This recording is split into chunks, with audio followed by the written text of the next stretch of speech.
girls, welcome back to another house at home episode. This one is gonna be a good one. It's been on my list for a while. We are building out a custom pantry today. Now, for those of you who know me, who've been following me, y'all know I always say DIYing is not my ministry, and it truly is not. I don't know, it's kind of sort of like becoming a little fun thing for me to do. And with some projects, I have been liking to challenge myself. I probably need to stop saying that. I will say I don't feel like I am the type of person that will be DIYing huge projects like renovating an entire kitchen. Get somebody else to do it. It probably will never be me. Like trying to do those custom bookshelves that my contractor did probably will never be me, which if you have not seen that episode, make sure you go watch that, okay? Make sure you watch where I customized my bookshelves and I decorated them. It looks so good. I'm so excited and I am in love with that project and how it turned out. But doing this pantry, it was easy. It was easy. And if I can do it, you can do it, because my level of just things being easy and hard, the expectation is quite low sometimes, not gonna lie, it's quite low. So in the previous video, I actually did do some organizations to the kitchen. I just really have been on the mission to get the kitchen together, and the pantry was one of the priorities. So once I got the kitchen together, we had to do the pantry next. Here's the thing about the pantry. I do not like the wire shelving. Okay, we're building out the pantry of my dreams. I'm excited, y'all, because I have the ugly wire shelving that the builders always put in these builder grade new construction homes.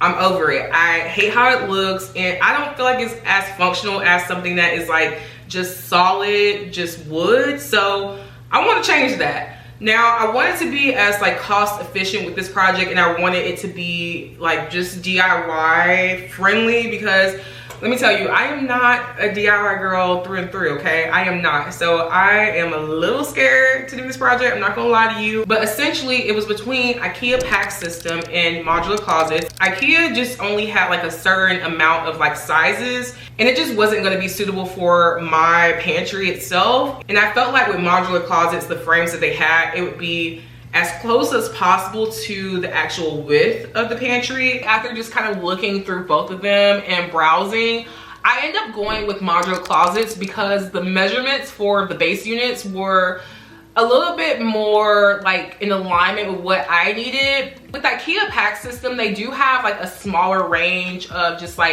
base units as far as the sizing, and it just wasn't gonna work. I ended up opting for modular closets, which I'm so glad I did. I really like this company. So the process is you put all of your measurements for your project into this survey, and you tell the designer what you want, and they design your closet for free. And I had a quick call with the designer, which was really helpful because I was able to kind of confirm the things I wanted, things I didn't want.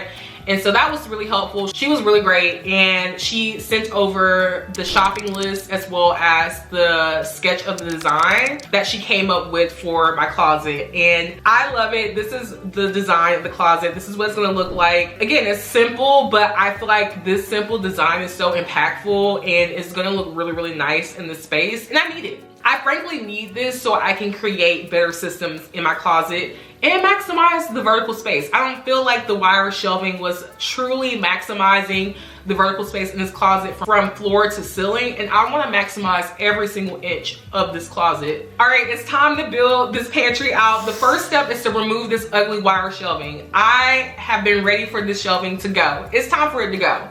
I think I may do a little dance after, because I hate this shelving so bad, y'all. Okay, we stopped for a little snack break. Everything is out of the pantry now.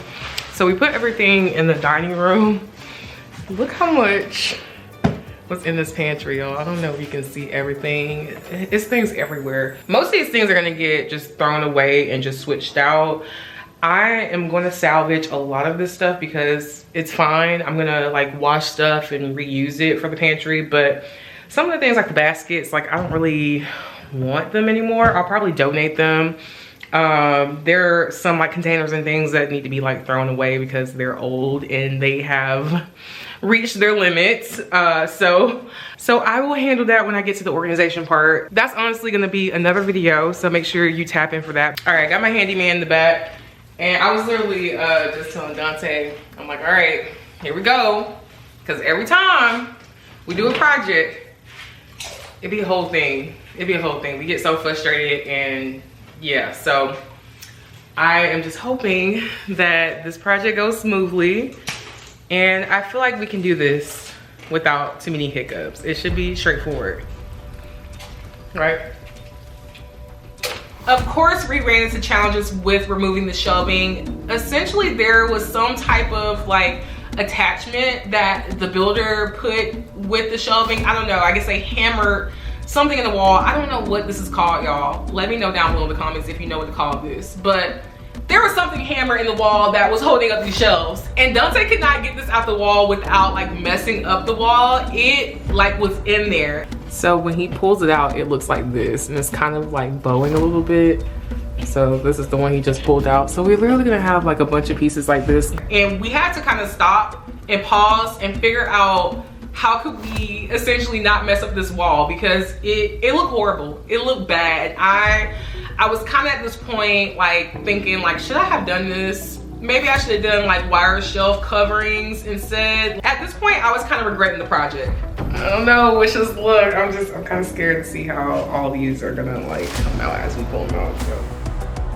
The good thing is that the pantry itself will cover all this, so it's not like that big of a deal. However, I don't want to damage the wall too much, so I want to make sure that we do a good job of like whatever we take out, we repair it in the best way possible. So we're gonna see how this pans out, and yeah, hopefully we can just kind of figure out how to repair this. So Dante finally figured it out, and we removed all these wall attachments without damaging the wall. So we only had a couple spaces on the wall that were truly damaged, which was good. I'm happy about that. Shout out to my husband.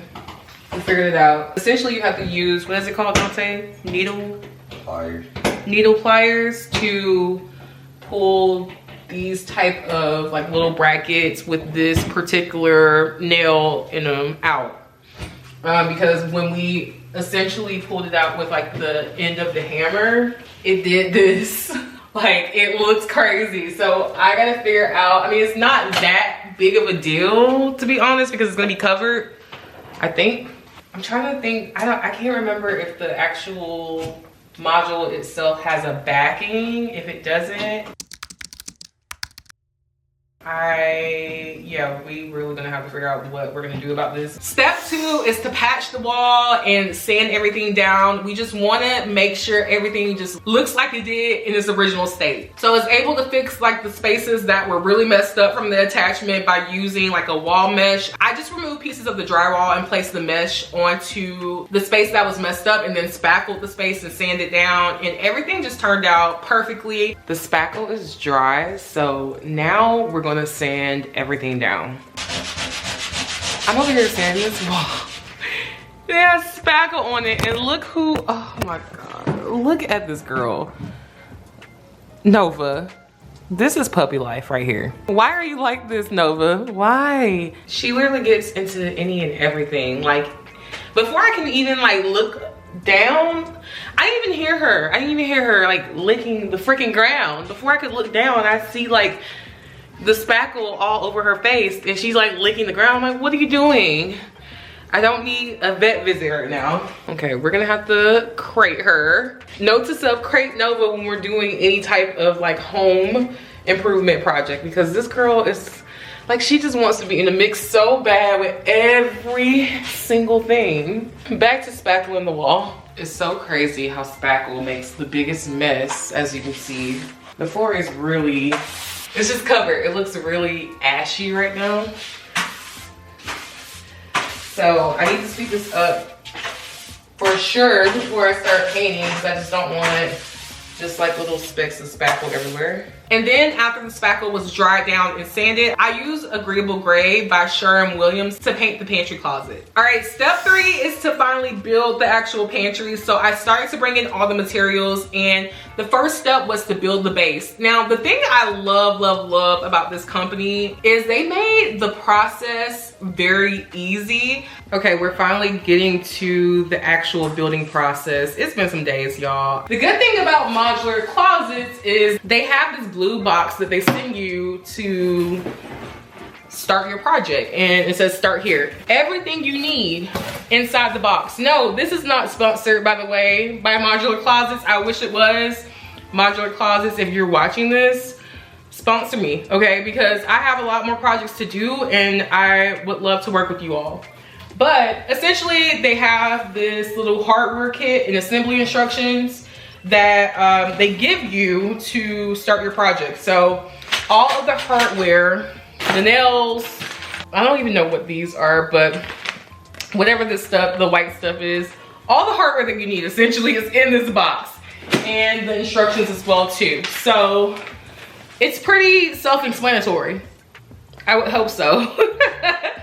So I'm gonna do that now. Everything was baggaged nicely. It was labeled very just detailed to match the box labels as well too.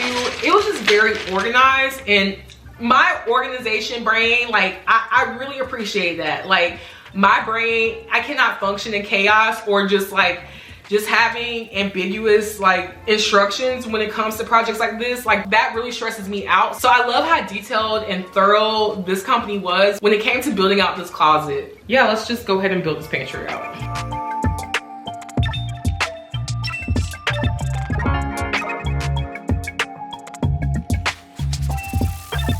Okay, for some reason we can't find our flathead screwdriver, so we're gonna be using this and a hammer to remove the baseboards. Okay, we're finally back. We are at the end of building out this pantry. I have one base unit that is already in the closet. I kind of wedged it in there, and then another one that I need to still put in the closet. And then I'm gonna build the third base unit in the closet. It'll make sense. I'm gonna show you guys what I'm doing, because it's gonna be hard to try to get the entire unit to fit in the closet, just because it is taller, slightly taller than the door. All right, just when I think I'm good and I'm gonna finish this up and there's gonna be no issues, the actual middle part that's supposed to be joining the two base units to make a third unit does not fit. Also, with that being said, let me just say that reading is fundamental. You need to read the instructions and make sure that all the little things that you need to build out the actual closet, the accessories, are correct, because I messed up, y'all. I put the wrong accessories in one of the bases and I end up having to remove quite a bit of them. I'm glad I caught it early. I caught it before I did it for all of them. That would have been really bad, but I had to remove quite a bit of them, and I damaged some of them in the process, and some of the actual bases of the board, the boards that were used to build out the base units. Honestly, if you look too close in some areas, you might find some imperfections. Yeah, I was not happy about that, but it is what it is. I just feel like sometimes with DIY projects, it's inevitable. You're gonna mess up on something. So I had to have Dante remove the side baseboards, and I'm hoping that with the side baseboards being removed now, that the actual middle part will fit to make a third base unit. So, moment of truth. Okay, it fits. When I tell y'all, this barely made it in. Barely. It's snug, and honestly I'm glad it's like that, because I don't have to try to trim it out to make it look like it was meant to be there. So I'm glad it worked out. However, it almost gave me a heart attack. Okay, step 4 is to remove the baseboards and secure the base units to the wall. I use a stud finder to find the studs. Well, me and Dante, mainly Dante, because Dante screwed the actual base units to the studs, and this is so it can actually be secure. You don't want this unit to be kind of just out in the open and not secured to the wall, because that would be bad. Do not do that. You want to make sure these units are secure to the wall. So he screwed them in at the top and the bottom of the base units, and oh my god, it started to look so good. It really just started to come together. Step 5 is to add the shelves to the unit, including the pull-out shelves. Just call me Miss Bob the Builder, okay, because I was getting to it, okay. For the most part, adding these shelves was super easy, including the pull-out shelves. The actual directions though for the pull-out shelves that I got were not in the blue box, but they were online. They had PDFs for each little shelf item that I bought, because you're buying essentially like these items separately and kind of bringing them together to create this custom look. So I really did love how they, again, still were thorough. They were thorough, like everything you needed was on the website. There were pictures of like what everything looked like, detailed directions in writing, like in writing, like of what to do. I really just appreciated that for modular closets. And honestly, this project came out so beautiful. Even though I had help from Dante, I am so proud. For the most part, I did like, I would say like 85% of this project by myself. And I'm so proud how everything turned out. This is what it was like before, y'all. Do y'all remember these ugly wire shelves? Yes, my pantry was somewhat organized, but it just was not really giving the vision and the vibe that I really wanted to give. And now look at the pantry. Just look at this. It is absolutely beautiful. I just love how everything turned out. And it is honestly the pantry of my dreams that I've been dreaming of for this house. It's so beautiful, and I'm just so glad that I did this project. Like I said, if I can DIY this and do this for the most part, I mean, this is a 2-person project, to be honest. And again, I did like maybe 85% of this by myself, but I needed help from Dante for like the most part, like just kind of like standing things up, drilling it to the wall. Like, I'm just a girl, okay? I needed help, but I feel like for the most part, you can do this by yourself if you are solo, but it is a 2-person project, and it is recommended that you do it with 2 people. But it's so easy to do, and I highly recommend doing custom closets through modular closets. We're not done with this project. You guys will have to tune into the next episode where we'll be actually organizing the pantry itself and bringing it to life. Like, the dream has to come together now. So make sure you tune in for the next episode.